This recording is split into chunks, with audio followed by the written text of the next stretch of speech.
Playing music in the contemporary folk rock singer-songwriter mode, David Gray's breakthrough came in 1999 with his 6 million selling fourth album, White Ladder, which includes his best-known songs This Year's Love, Babylon and Please Forgive Me. In the US, the album received a boost from Dave Matthews, who made it the first release on the record company he co-founded.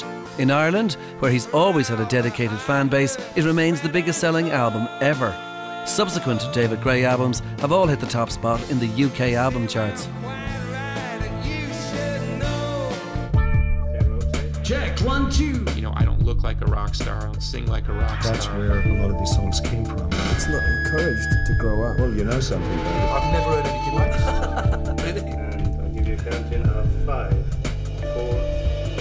Every creative expression is a snapshot of a moment. David, the sound that you get in the studio these days, the sound that you have in your most recent album, say, it's quite far removed from, say, something of so many years ago, whatever. Do you ever feel yourself that you're seen as somebody who is a real sonic experimenter, or really is a guy who really experiments with sound, and not just a songwriter or a singer or a guy in the studio or a guy on the stage? I think probably I'm seen first and foremost as a singer-songwriter. So one man and a guitar, one man and a piano. Yeah. The sound of White Ladder was a little bit of a diversion, a bit more electronic, and this record's a bit more of a production.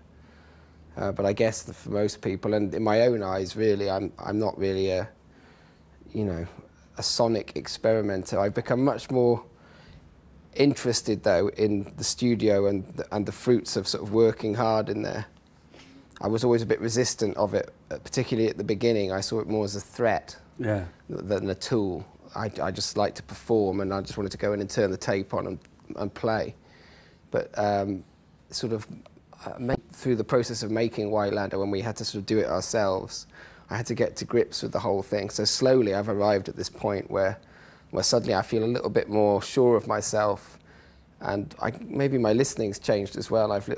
I'm more interested in the sonic dimension to making records rather than just what the singer's saying and how he's putting it across. I'm interested in the subtlety of the whole thing. Sure. So I've got sucked into all that, and now it's become a bit of an obsession now.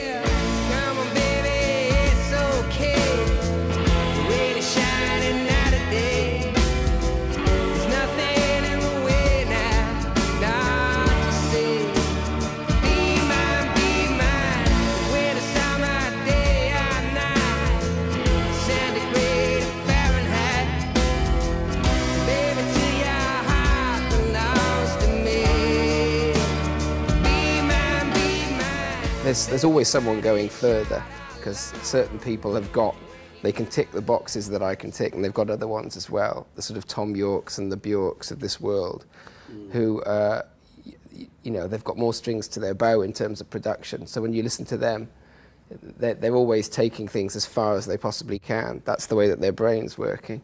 I'm more in league with the old sort of guitar strummers of the past. That's still the simplest art. Putting a song across and a story across, I guess, is sort of where I'm rooted.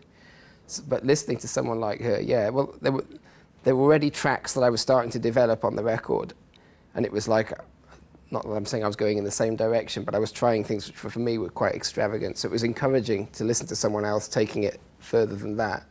It made you feel that you weren't being brave at all. It felt quite significant when we sort of started being a bit experimental, but listening to her stuff, you realise you've got some way to go. Okay, and also listening to a producer in the studio, the one you wanted this time, or the one you said, look, if I had a perfect amount of time, or if I had the perfect producer, I'd go for Daniel Lanois.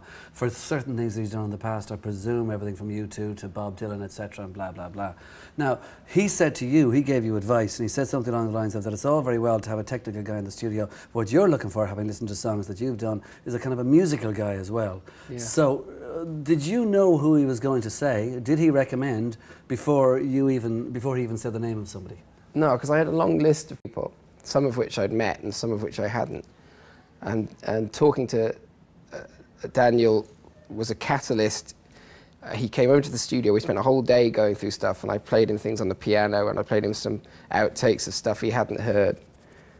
And he was just throwing ideas at me partly, but also his gut instinct for it was that I needed someone with a real musical ear, someone to develop my ideas and the melody and everything. And when he said that, I knew of all the people I had spoken to or whatever, that I knew exactly who it was. It had to be Marius.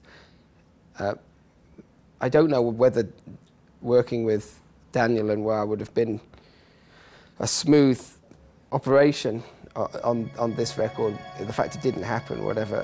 I think that this particular group of songs, it suited Marius down to the ground.